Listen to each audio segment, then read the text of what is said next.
If you've ever wanted to start investing in stocks, but keep putting it off because it feels complicated or risky, this video is for you. The truth is, the hardest part isn't investing, it's starting. Once you understand the basic system, it's way simpler than it looks. Stick with me till the end, and I'll break down exactly how to go from zero knowledge to buying your first stock. Even if you only have $100 to start, I get it. The stock market sounds like something reserved for rich people or finance pros. But that's not true anymore. I've helped beginners who knew nothing about investing turn small, consistent deposits into five-figure portfolios. You don't need a fancy degree, you just need a plan. So let's make this simple and get you your first investment the smart way. Step 1. Understand what you're actually investing in. A stock isn't a lottery ticket, it's ownership in a real company. When you buy a share of Apple, you literally own a small piece of Apple. So when the company grows and makes profits, your slice becomes more valuable. That's the foundation of wealth building through stocks, owning good companies for the long haul.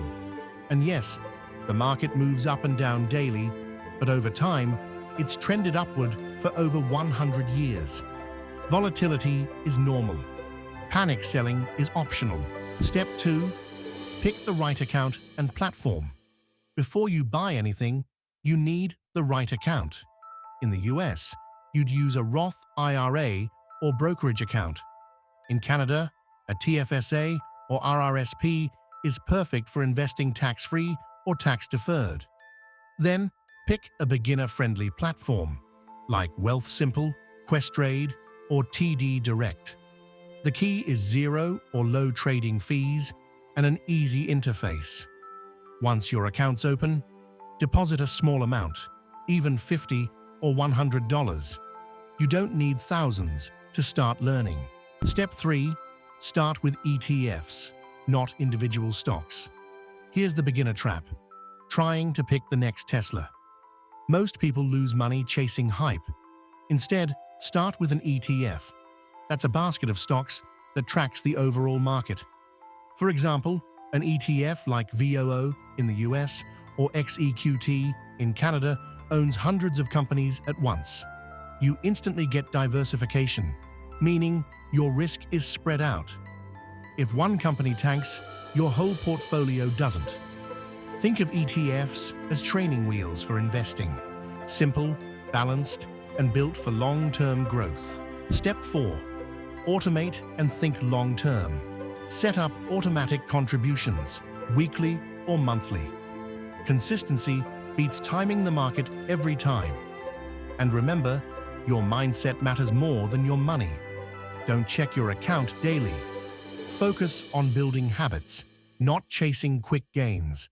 A steady $200 per month invested at a 7% return becomes over $50,000 in 10 years. And that's without doing anything fancy. Let me give you a quick example. Emma, a 26-year-old teacher, started with just $75 a month in 2020 using a TFSA and a single ETF. She ignored the market noise and kept investing through COVID, inflation, and all the headlines. By 2025, her portfolio's worth over $8,000, not from luck, but from consistency.